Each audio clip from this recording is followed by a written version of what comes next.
Call, if they hear more than one voice, they assume that this is a three-way call, and that's not allowed, and they'll disconnect me and ban this number. So, so I'll just talk, and then anything that anybody has that that they want to get to you, Linda or Dennis or whoever, then just let me know. But I just really want to thank everybody for your support. You guys are the heroes in my book, the real heroes, the ones that have stood by throughout all of this, and you've never given up, you've never wavered in your support. You've always been. Can you hear me loud enough? We hear you. Thank you. Okay. You've always been there, letting me know how much you love me and support me, and then you spread the word to other people. And this really is a national, and some would say a global movement of injustice and violations of our First Amendment, the 14th Amendment, and the 6th Amendment. This should have never been prosecuted, or there never should have been an indictment, a prosecution, or a trial or sentencing in the state of Colorado, because as many of you people know, that this was a federal law that I took an oath to the U.S. Constitution as well as the Colorado Constitution to affirm and uphold the laws of the U.S. and Colorado. So, that's what we're dealing with right now. That's what we're fighting for. We're fighting for this to go federal, because it is federal. It should have been federal from the very beginning, but I think they knew that Colorado was a captured state, and they could pretty much get whatever they wanted through the courts in Colorado. So we've got to change that, and as you know, the best way to change that is through our voting. And the machines, the poll books, I'm not telling you guys anything you don't already know, paper ballots, and President Trump is starting to talk about those things and realizes that has to happen, and that thrills my heart, because we've got to get that happening before the midterm elections, where the governors and the Secretary of State and many, oh sure, okay, I had my foot up, so I put my foot down. Sorry. They look for things. They just look for things to find that you're doing.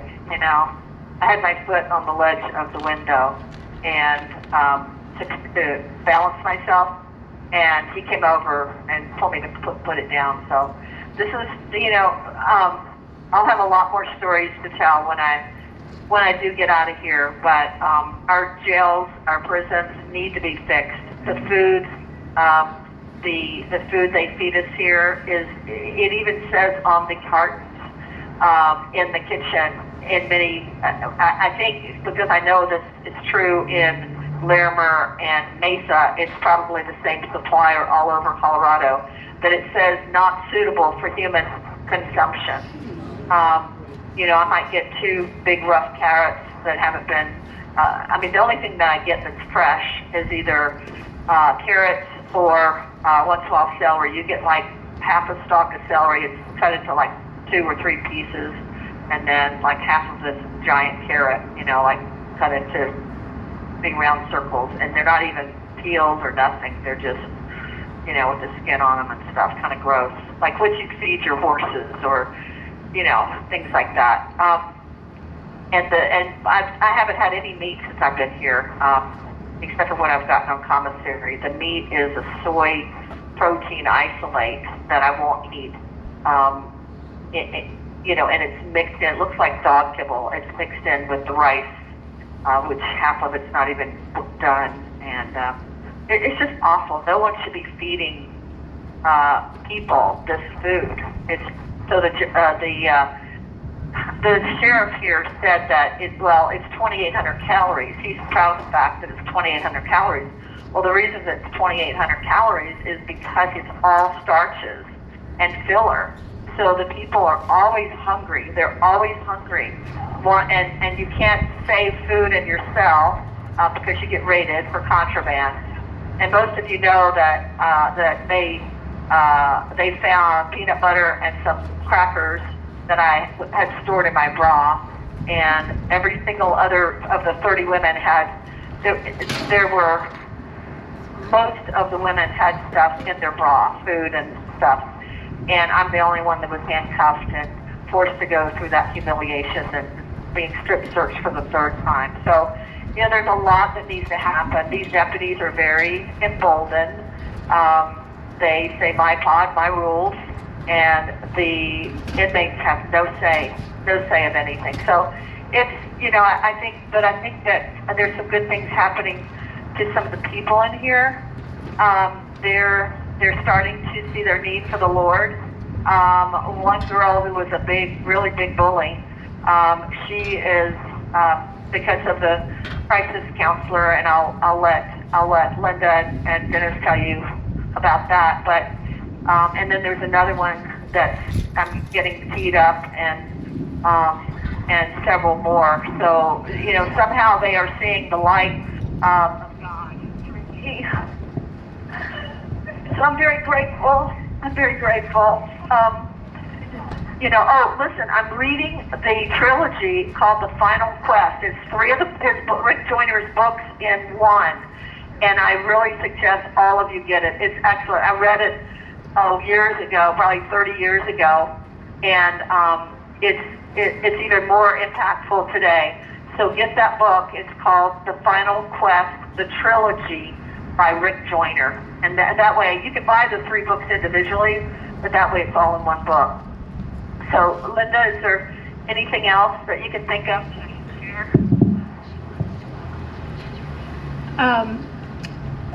Well, Dee would like to know how you'd like us to welcome you when you're released, which is a little bit hard to answer because we don't know what that's going to look like when you're released. Right. So go ahead. Okay, that's a good question. So I am, and if I get cut off, I'll call you back. But I am. I haven't lost any more weight because I eat peanut butter, breakfast, lunch, and dinner to get the protein. And so that's what I had in my bra. So sometimes I have to save it from one meal to the next. But today I didn't eat anything on the tray. No, I take that back. We had 2 little short segments of celery. So I have that, and about once a month we get hummus. Or once every 2 weeks we get hummus. So that's good. But the rest of the stuff I don't eat. So don't worry about me looking like a skeleton when I come out of here. The peanut butter, I finally figured out that's what's keeping me fat. So so my clothes will still fit. My clothes will still, have sugar in it and all that other stuff. But I have already written up God just gave me the words yesterday. I mean, I literally wrote them all at once. And so I know it wasn't me, and my hand was just a ready writer. I've already written my statement when I'm released from here. And so I don't know if it'll be in the middle of the night or if it'll be, 5 o'clock in the morning. Just stay close to my legal and stay close to Marcy and Dennis, because they'll be the first ones to know, and Jared will be the first ones to know, and they can put it all out. They don't like to advertise people leaving because they're afraid that usually they shut down everybody's tablet so that, the transport can't get apprehended or whatever. I don't know that they do that when they actually release someone. I don't think so. So I'll have a few minutes to let people know. But what I envision doing is going down to the Capitol, because I have a few people I'd like to call out. So, right? So that's how I envision it going. And then, of course, just preparing for the next thing that God has for me, which, whether it's Secretary of State, whether it's something in the administration if I'm asked, or whether it's just going home and being on the property and recovering. Yeah. Amen. Do you have any very specific prayer requests that you would like to put out there? Yes, that they would move quickly. It's just I can see my body. I can see the changes, the aging, stuff like that. just that this would happen quickly, of course, in God's time, but, and maybe soften Jared Polis's heart, give the attorneys wisdom on the federal being able to step into this case, and just bring more people to the Lord. I mean, that's there's people that really want to change their life, and so in the little time I have left, hopefully it's little time, and the guards, pray for the guards, because they definitely don't know what they do. I mean, it's when you don't even have privacy to sit on the toilet and the guard walks by. We have mostly male guards in here. Looks by and staring at you sitting on the toilet. I mean, that's the kind of life this is. Yep. It's just very base. It's a good thing for chopping down your pride, though. Well, that's true. Very humbling, isn't it? Well, I want to just describe to you what I'm looking at here. There are over 100 people here with Free Tina signs and beautiful photographs of you on their signs, and lots of prayer going on, lots of horn honking on the street, and just a bunch of energy and love for you, Tina, here. We are so thankful and grateful that you stood strong, and I'm going to stand firm under God that you are going to continue to be strong while you're there in prison sacrificing for us and for the freedom of our vote here in America and Colorado. We have yellow ribbons out here, and just many faces I recognize and many I don't, who have been in this fight for election integrity. And if you can record them, if you could just take and record them so we can put them out on Truth Matters. Yes, indeed. We have lots of cameras rolling. Thank you. Good. Yes. Because every single person is part of this. Yes, indeed. And so I don't want anybody left behind, because they're all heroes in my book. Yeah, but we know that these are the people that you stood strong for in the fight for all of our freedom, and we appreciate that. Yes. I mean, you guys come from far away. I know Grand Junction's there. Where else is there? Let's see. I see people from Phillips County here, and I see people. Judy, tell me your county. Kit Carson. I see Kit Carson. Montrose. Chris is here. Jefferson. Elbert. Douglas. Douglas. Adams. Yeah, I mean, there are people drove hours to come here and support you. Please write it all down for me. Have people do a sign up or something. Yeah. Wyoming. Have people sign something so I know their name and where they're from. All right, we'll sign one of these big white signs for you, Tina. I love it. Thank you so much. That's a good thing. God bless you. I'm still locked down, so I'll be put back in at 2:30. But of course, I can have legal come and they'll get me out. But yeah. So they're pretty much. Joe would like to say a few words with you. Okay. Hey, dear friend. Hey, they're raiding my cell right now. Oh. They're raiding my cell while I'm out here on the phone. Oh goodness. I know. You got a minute? Yeah. Okay. I had a dream that what we're doing here today, I was walking towards the jail. I walked through the concrete wall. I walked through an iron gate. I walked through another concrete wall. Then I walked into your cell, and you were ministered to. You have 1 minute remaining. Perfect timing. And then I turned around and walked back out. And so everything we're doing here is to minister to you, and the Father has no limitations. Nothing holds him in, and he's got a lot of experience with jails. Oh, we love you, well, Tina. Thank you so much. Love you. Yeah, they're talking to my cell right now, so pray for this, Stephanie. All right, we will pray, and I'll come see you after. Thank you.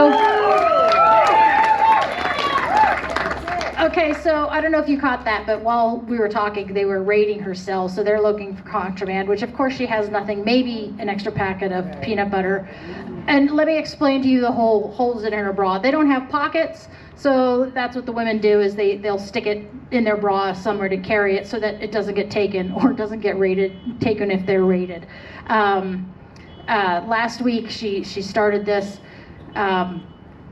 I actually was on a visit and got kicked out because over 10 guards show up. You know, they have their black gloves on, and she sees them coming. She goes, "Uh-oh, this is going to be bad. Someone's going to get raided." And so they raided a bunch of cells looking for contraband, and they consider food contraband. You don't typically get in trouble for having food, but, you know, it's obviously they don't want you to have it, and they'll take it away from you. So, they basically found that she had some crackers and peanut butter in her bra, and there were many other women on this cell block, that it's called a pod, but cell block, who also had similar food items on their body. And she was the only one that was singled out. She was taken out in handcuffs down to sort of a booking area, which is kind of standard practice because she gets to an unsecured area, so they handcuff you to get through it. It's still humiliating, and definitely puts a target on you that you're the one that's handcuffed in there. And then they did her the indignity of a strip search. That's the third time this 69-year-old woman, who is a first-time offender of a non-violent crime, no history of drugs, has been strip searched in this jail. It's very, there's just no dignity in there, right? And there was no reason for it. Do they really think that her lawyers are going to be bringing her contraband? It's sort of a question in my mind why they would do that. But so she is on lockdown. She was asked to go to this other pod. They call it an incentive pod or cell block.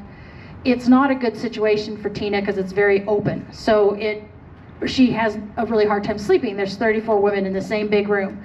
And so she's not able to rest. So then you add on to the sleep deprivation that she's undergoing because they have these industrial fluorescent lights on 24/7. They do dim them at night, but they're on 24/7. So sleep deprivation is definitely a problem for her. And at this other pod, all of your personal belongings, which really are nothing, but her legal papers and stuff, everything is stored underneath your cell. Now, one of the things she said, she had her foot up on the windowsill for her balance, and part of that is because she has been experiencing dizziness in this jail, which is not something she's ever experienced before. And so if you have to get on your hands and knees to get your legal documents or a toothbrush or whatever, that's a problem, right? If you're dizzy and you have to get on the floor and get back up again, that's a health problem. This is why she said no when she was asked. Unfortunately, the guard came back and basically turned that question more into an order. You're going to be moved. And the subtlety of that, she kept saying, no, it's not, no. And that's what she got in trouble for obstructing government operations by not moving. I mean, they do have people coming in and out, so they have to have a bed for them, and they do move the people over and over again. So that is why she was in trouble. There was some miscommunication when this first happened.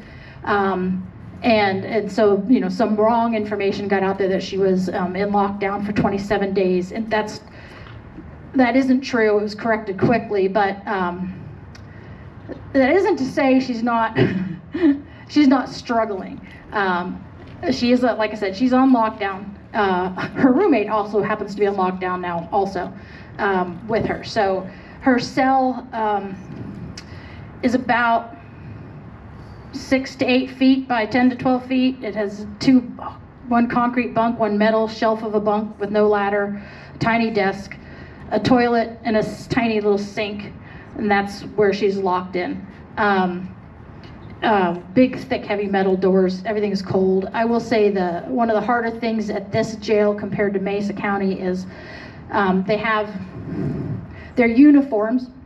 She does look good in orange, I will tell you that. Their uniforms are some sort of a nylon-y, thick kind of a scrub material, And then they're given some really ratty underwear and socks and sort of a sports bra. But at this jail, they're not provided a t-shirt of any kind. At Mesa County, she was provided with a t-shirt, which at least held your body heat in a little bit better. All that to say, she's always cold in this jail. There, unless she's under her covers, it's cold. I mean, I go in there and I have a sweater or a blazer on, and I can feel the chill. So I don't know. I don't know how to change that for all of these people. That they're miserable. It's freezing freaking cold in that jail. They're in a concrete building. So that's one of my personal complaints. She hasn't. Well, she has. She's always cold. So I don't know. Is there any questions? I'm happy to try and answer something. Tell us how it works where people should donate money so she could, and what can she buy in the commissary? Okay. So to donate money, please, thank you very much, to go to tinapeters.us. The money that you donate there will be used as she needs it for her commissary. Like she said, the only protein that she eats there is the peanut butter. She described her food as that looks like dog kibble. It does. It's a glob of rice. I was there one day when they were served it to her, and as disgusting as it looked, it smells 10 times worse. I can't describe to you the smell of this jail. It flips my stomach every time the door unlocks, because there's so many people. I mean, it's the jail, so there's so many people that are newly off the streets or newly convicted for some drug-related crime, and their hygiene's horrible. The food smells disgusting, and it has a smell. It's gross, and so she's eating very little. And she's served almost the identical thing every single day, her system, she was a very clean, organic eater before she went in, and her system just doesn't handle the processed preservatives and things. So she supplements a lot with like tuna fish, or they have like a packaged chicken. So I mean, those obviously have preservatives in them themselves, but to get some protein that she buys that, and it's like $8 for a tiny package of protein. If she wants to watch a movie on her tablet, that's $10. If you want to make a phone call, it's 25 cents a minute. If she sends a text, it's 25 cents each. She can do limited video conference calling. They don't do in-person visits anymore ever since COVID, so everything's on a video that's recorded, and that costs money per minute. So yeah, it costs a lot to live in jail these days. I think that's probably. She talked about how she has some people who kind of watch out for her now. Yes, so because Tina's Tina and lovely all the time, a lot of her fellow inmates. She's built relationships with some of these women, and so they kind of do have her back in certain circumstances. There, of course, is always some mean girls. She definitely experienced that more in Mesa County. A group of mean girls started kind of going after her a bit. But in general, because she's kind to people, these women respond well to her and sort of have her back. If one person says something snarky, the other one will be like, really? You're going to say that to her? So in that regards, she does. She gets along well with everybody. She's caring for them. She has a heart for God for them, and that shows. All right. Thank you for what you're doing, Linda. Thank you, Linda. Thank you guys for coming out. Hey, what's the emotional toll on you? It's really hard. When I first walked into the Mesa County Jail in October, it took me a couple days to pack up my life and get down to Grand Junction. And when I walked in, and actually there's not a bar to be seen in either the Mesa County or the Larimer Jail. Not a single bar, but there are doors that are 3 inches thick, and they are heavy. And so, you get, so a Larimer County Jail, you sign in, you go through the metal detector, and then they start opening these doors that you have to get through. There's 2 doors to get into the secured area in Larimer. In Mesa County, there were 5 doors that I had to go through. So the master control buzzes you through. So you open this door, and it goes clunk behind you. And now you're in a closed hallway until the next door is opened up. And you ka-chunk, and it opens, and it just slams behind you. And I stood there after that first door slammed behind me, and I'm in a small hallway, and a feeling of helplessness went over me. I mean, I'm a free person, and I realized my fate is completely dependent upon the person on the other side of that button. And I had to wait there until they pushed a button and let me out again. And I had my own claustrophobia issues to go through with that, but it's very hard. She is in jail. One way I've heard it said is this is their house, their rules, and they have to house her and keep things secure. So what we consider our rights basically are left at the door. They don't have to keep her happy. They don't have to keep her comfortable. They have to keep her semi-healthy, right? So, and that's all they're trying to do, is to keep any more drugs going on, any violence, trying to keep them surviving, not living, surviving. And yeah, there's not a lot of compassion there. The guards are pretty jaded after a long time, and quite frankly, the fellow prisoners she's with have lots of drug issues. They are violent criminals alongside of her, and they come from a history of families that have everybody's incarcerated. It's a normal part of life. And so going in and administering or helping them, or as the guards see them come, repeat offenders, and they're coming, and it's just, it is hard to keep the hope and the will up, right? And Tina's not your average inmate, right? She's in there for a nonviolent crime, an administrative issue and she's not a drug user, so she doesn't fit. She doesn't fit what their rules are typically dealing with. She needs to, I don't know. So that's kind of my overall take. I want to say thank you for coming out here. It has been. Thank you for what you're doing. It has been.